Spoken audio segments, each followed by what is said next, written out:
वित्त वर्ष 2025-26 के दौरान भारतीय करेंसी रुपए में आई भारी गिरावट। जी हाँ, अब इसका असर भी देखने को मिल रहा है। भारतीय कंपनियों की तरफ से दिए जाने वाले विदेशी कर्ज पर भी इसका असर देखने को मिल रहा है। रुपया कमज़ोर होने की वजह से भारतीय कंपनियों को विदेशों से कर्ज जुटाना महंगा पड़ रहा है। इस वजह से वित्त वर्ष 2026 के दौरान कंपनियों की तरफ से जुटाए गए विदेशी कर्ज में 51% की भारी गिरावट देखने को मिली। साल भर में रुपया डॉलर के मुकाबले करीब 10% टूटा है और आज जब हम ये बात कर रहे हैं तो नया रिकॉर्ड लो 96 रुपये का लेवल भी तोड़ता हुआ रुपए ने डॉलर के मुकाबले दिखा दिया है। इस पर बातचीत करते हैं। सर, सबसे पहले तो बातचीत ये कर लेते हैं कि आखिर में जो विदेशों से कर्ज जुटाने का जो ट्रेंड है ये आखिर में दिखा क्या रहा है? आंकड़े थोड़ा ये बता रहे हैं कि जो ईसीबी की बोरोइंग है, मैं अपने टर्मिनल पे देख रहा हूँ, ईसीबी की बोरोइंग करीब करीब 30% गिरी है। 42 से 43 बिलियन डॉलर के आसपास आ गई है, जो कि पिछले साल 61 बिलियन डॉलर के आसपास थी। खासतौर से इसकी दो बड़ी वजह हैं। एक तो जो ग्लोबल डॉलर रेट्स हैं उनमें ब्याज दरें ऊंची दिख रही हैं, क्योंकि डॉलर में बोरोइंग होती है और उसे आप भारत लेकर आते हैं। तो जो ऑफशोर फंडिंग की कॉस्ट है कंपनियों के लिए वो बढ़ी हुई दिखाई दे रही है। दूसरा कि हेजिंग की कॉस्ट भी बढ़ी है, क्योंकि हमने काफ़ी वॉलेटिलिटी देखी है दुनिया में पिछले एक साल में डॉलर की कीमतों में, इसलिए हेजिंग की लागत में भी बढ़ोतरी दिखाई दे रही है। आरबीआई ने भी 2026 में फरवरी में इस साल ईसीबी फ्रेमवर्क में कुछ बदलाव भी किए थे, कुछ कैप्स बदली थी, इनका भी असर हमें दिखाई दे रहा है। दूसरी चीज यह है कि विपुल जी, जब भारतीय कंपनियां विदेश से पैसा लेने तब जाती हैं जब उन्हें भारतीय बाजार में फंडिंग के विकल्प ना मिले, और चूंकि एक साल में ब्याज दरें भारत में बहुत तेजी से कम हुई है महंगाई का ताजा दौर आने तक, तो जो कॉस्ट है वो रूपी में अब बेहतर दिखाई दे रही है, मिल रही है। तो उस स्थिति में भी कंपनियों को यह लग रहा है कि उन्हें अंतर्राष्ट्रीय स्तर से जो ब्याज दर मिल रही है उससे सस्ता कर्ज भारतीय बाजार में मिलता दिख रहा है। लेकिन एक खबर रुपए के लिहाज से बहुत अच्छी नहीं है, क्योंकि विदेशी कर्ज जो भी आता है, जो कंपनियां ईसीबी के जरिए भारत में लेकर आती हैं, उससे विदेशी मुद्रा की आवक बढ़ती है और रुपए को सहारा मिलता है। अब सर, इस ट्रेंड का अभी रुपए पर क्या असर होगा और आगे रुपया कहाँ जा सकता है? खासतौर से आज जिस तरीके से 96 का लेवल भी टूटता हुआ दिखाई दिया, 96.3 जो है का लेवल आज हमने देखा, वहाँ से थोड़ी बहुत जो है रिकवरी जरूर देखने को मिली, लेकिन अब जिस तरीके से अब 96 भी क्रॉस हो गया, कैसे देख रहे हैं सर आगे की चाल? देखिए, ईसीबी की स्थिति ऐसी ना, पहाड़ से गिरते पत्थर को आप पत्तियों के सहारे नहीं रोक सकते हैं। रुपया जिस रफ्तार से गिर रहा है और जो फैक्टर रुपए को नीचे ला रहे हैं, उसमें ईसीबी की मदद से कोई बहुत बड़ा फर्क नहीं पड़ेगा। ईसीबी ना आए तो ज्यादा होता है, तो वो सेंटीमेंट हमें दिख रहा है। रुपया, हम लगातार बता रहे हैं बोनस पॉइंट में कि रुपए की रफ्तार गिरने की बेहद तेज होगी और होती जा रही है। उसकी सबसे बड़ी 2-3 वजह पकड़ी। अगर आप विदेश मार्केट में निवेश कर रहे हैं या रुपए से आपका कारोबार जुड़ा है, सबका ही जुड़ा होता है, क्योंकि भारत इंपोर्ट बेस्ड इकोनॉमी है, तो आप ध्यान रखिए कि कई सारे फैक्टर एक साथ प्ले कर रहे हैं। देखिए, रिजर्व बैंक ने 94.5 से लेकर 96 तक की यात्रा में बिल्कुल दखल नहीं दिया विपुल जी, कहीं भी।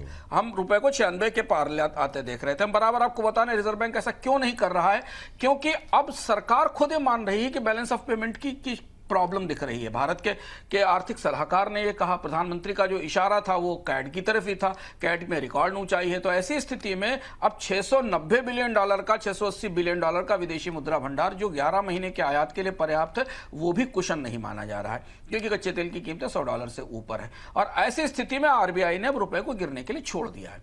तो रुपया अब यहां से कितनी तेजी से नीचे तक जाएगा? सामान्य परिस्थितियों में रुपए को आरबीआई थोड़ा बहुत सपोर्ट करता था, लेकिन अब एक एक दिन में आप 30 पैसे की 25 पैसे की गिरावट जो देख रहे हैं वो प्रत्याशित है। और ये कई सारे फैक्टर्स बता रही है। रुपया और कच्चा तेल भारतीय अर्थव्यवस्था की सबसे पुरानी दरार है, सबसे बड़ी फॉल्ट लाइन है। तो इसलिए हम बराबर आपसे चर्चाओं में कह भी रहे हैं कि रुपया 100 के करीब कब तक पहुंच जाएगा। हालांकि इसकी समय सीमा पहले अगस्त सितंबर तक थी, लेकिन अब जो गिरावट है वो काफी तेज दिखाई दे रही है।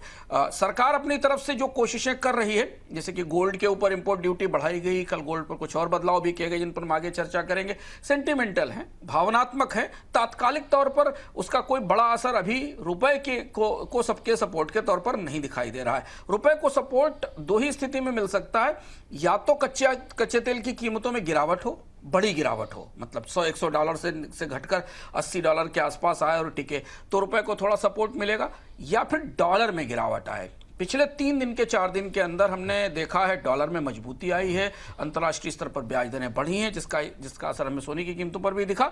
और तीसरी रुपए की तो पे तो और ज़्यादा उसका प्रभाव पड़ा, क्योंकि डॉलर की मजबूती में दिखाई दे रही है ब्याज दरों में बढ़ोतरी के कारण। तो ऐसी स्थिति में कोई सहारा नहीं है रुपए के लिए अभी फिलहाल, और विदेशी निवेशक हर बिकवाली पर बेच ही रहे हैं। ये तो पुरानी कहानी स्टोरी है जो बार बार हम सुन रहे हैं।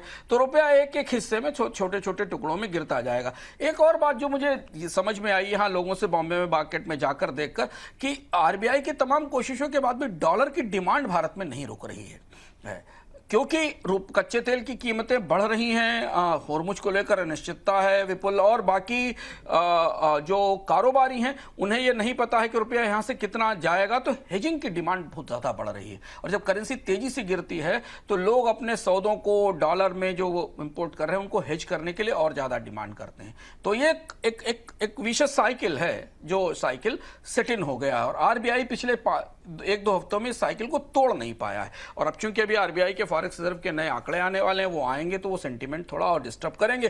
कैड को लेकर कल मॉर्गन स्टैनली की रिपोर्ट आई, उसने कहा 3% इंडिया का कैड जाएगा। अब आप 3% की आवाज अगर मार्केट में लगा दीजिए कैड की, तो फिर आप रुपए को गिरने से कैसे रोक सकते हैं? बिल्कुल सर, लेकिन जरा इसकी रोशनी में मैं चाहूँगा कि एक टिप्पणी आप बाजार पर भी करें। ये जिस तरीके से रुपया गिर रहा है और कच्चा तेल बढ़ रहा है, आज तो $109 $110 के बीच अब हम पहुंच चुके हैं। 109.64 का हाई लग चुका, और लग रहा है कि 110 भी क्रॉस करेगा। तो अभी कोई राहत की उम्मीद कहीं से भी रिटेल निवेशकों को लिए नहीं दिखाई दे रही सर, बाजार के लिहाज से। देखिए, क्रूड इसलिए 110 पर गया क्योंकि डोनाल्ड ट्रंप की ईरान की चाइना यात्रा में ईरान पर कोई चर्चा नहीं हुई, कोई जॉइंट स्टेटमेंट नहीं आया, और ना किसी सहमति की शांति की बात बनती दिखाई दी। तो अभी की जो परिस्थिति है उसमें होर्मुज यथास्थिति में बना हुआ, वैसा ही गतिरोध, वैसा ही लॉकजैम बना हुआ है। तो क्रूड को लेकर अब भविष्य की संभावनाएं $110-115 के आसपास पहुंच रही हैं। और चूंकि क्रूड अब मार्केट में है नहीं, अवेलेबल नहीं है, क्योंकि जो फरवरी के आसपास जहाज़ों में क्रूड पूरी दुनिया में लोड किया गया था, वो क्रूड मार्केट में पहुंच चुका है सब जगह। तो इसलिए कच्चे तेल की कीमतों में तत्काल किसी कमी की संभावना नहीं है जब तक कि होर्मुज ना खोली जाए। लोग ये मान रहे हैं कि शायद डोनाल्ड ट्रंप चाइना से जब लौटेंगे बीजिंग से, तब होर्मुज के मामले पर, ईरान के मामले पर कुछ आगे बातचीत बढ़ती दिखाई देगी। रुपए को प्रभावित करने वाले फैक्टर्स हमने आपको बता ही दिए। तो ये दोनों बड़े नेगेटिव फैक्टर्स हैं। और दूसरी एक और बड़ी बात जो हमें समझनी पड़ेगी कि कल हमने थोक महंगाई का आंकड़ा देखा, 8% के आसपास की, 60% से ऊपर की थोक महंगाई है। ये मतलब एक तरह से खौलती हुई बॉइलिंग इन्फ्लेशन है। ये इन्फ्लेशन अब कंपनियों की बैलेंस शीट में दिखाई देगी। तो इसलिए बाजार ये देख रहा है कि तिमाही के नतीजों में लागत कितनी बढ़ेगी कंपनियों की, और उस लागत को वो कितना पास ऑन कर पाएंगे, और कितना उन्हें अपनी बैलेंस शीट पर उसको सहना पड़ेगा, एब्जॉर्ब करना पड़ेगा। तो कंपनी के नतीजों को लेकर भी अब थोड़ी असमंजस बढ़ती दिखाई दे रही है। तो ये 3 फैक्टर हैं जो तात्कालिक तौर पर प्ले कर रहे हैं। लेकिन हाँ, बाजार, क्योंकि बाजार में भी तो पैसा आ ही रहा है, छोटे निवेशकों का पैसा आ रहा है, तो निचले स्तर से हमें बार बार खरीद आती दिखेगी थोड़ी थोड़ी, और ऊपर के स्तर पर पहुंचने के बाद बिकवाली दिखेगी। तो वही साइकिल जो हमें दिख रहा है पिछले कम से कम 4-5 महीनों से, वैसा ही बाजार का रुख लगता दिख रहा है।